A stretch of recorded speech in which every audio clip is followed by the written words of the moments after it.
Creepy Pair of Underwear by Reynolds and Peter Brown. Jasper Rabbit needed new underwear. On Thursday, Mom took him to the underwear store and grabbed the last 3 packages of plain white. But as they headed for the checkout, Jasper spotted them. Creepy underwear. So creepy, so comfy, they were glorious. Mom, can we get these?" Jasper pleaded. "I think they're a little too creepy," said Mom. "They're not creepy, they're cool," said Jasper. "I'm not a little bunny anymore. I'm a big rabbit now." Mom agreed to buy 1 pair. That night, Jasper wore his cool new underwear to bed. "Do you want me to leave the hallway light on?" asked Dad. "Dad, I'm not a little bunny anymore," said Jasper.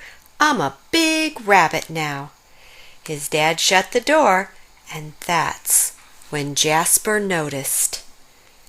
The underwear glowed, a ghoulish, greenish glow. He closed his eyes. He pulled up the covers. He buried his face in his pillow. But it didn't help. He could still see that ghoulish, greenish glow. Jasper leaped out of bed and put on a pair of plain white. He stuffed the creepy underwear into the bottom of his laundry hamper. He finally fell asleep. But when he got up the next day, he was wearing the creepy underwear. Jasper threw them into the garbage can. He was still a big rabbit. He wasn't scared or anything, but he was done with scary underwear. After school, Jasper was doing his homework when he heard it. A scratchy, scraping sound coming from his dresser. He opened the drawer, and they were back, staring at him with that ghoulish, greenish glow. He snatched the creepy underwear out of the drawer. He grabbed a big envelope and some stamps. To China. "Bye-bye, scary underwear," he said, dropping the package in the mailbox. When he opened the front door the next morning, they were there. And were those chopsticks?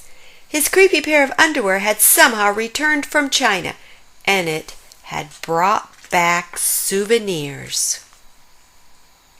Jasper grabbed his mom's good sewing scissors. She didn't like him using them, but this was an underwear emergency. This time, the creepy underwear were gone for good. At bedtime, he slowly opened his underwear drawer. Nothing, just plain white undies. He searched under his bed.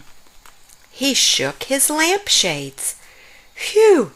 There was no sign of creepy underwear. He went into the bathroom to comb his ears. They were back! "What's the matter with you?" his mom asked. "You're so jittery lately." "Nothing," he yelped. A grown rabbit couldn't be terrified of his own underpants. He seized the underwear. He snagged a shovel from the garage, and he rode. He didn't stop pedaling until he reached Creek Hanger Hill. Jasper began to dig. He dug until his hole was dark and deep and 100% underwear proof. He dropped the underwear in. They gleamed from the bottom, that ghoulish, greenish glow. But not for long. When he got home, Jasper crept up to his dresser. They couldn't be in there. There was no way, right? He reached for the handle.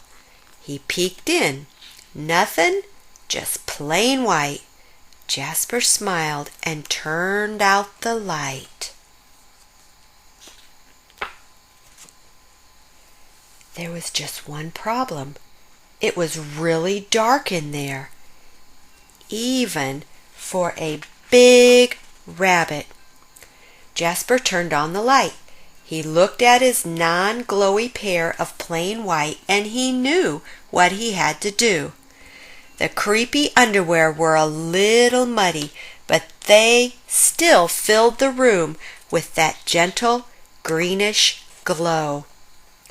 The next day Jasper gathered his allowance money and went to the underwear store all by himself, just like a big rabbit. That night Jasper wasn't scared at all. As he lay down to sleep, he smiled, and so did his underwear, because they had finally found somebody who wasn't scared of creepy underwear. Thanks for listening. Please like and subscribe for more daily stories.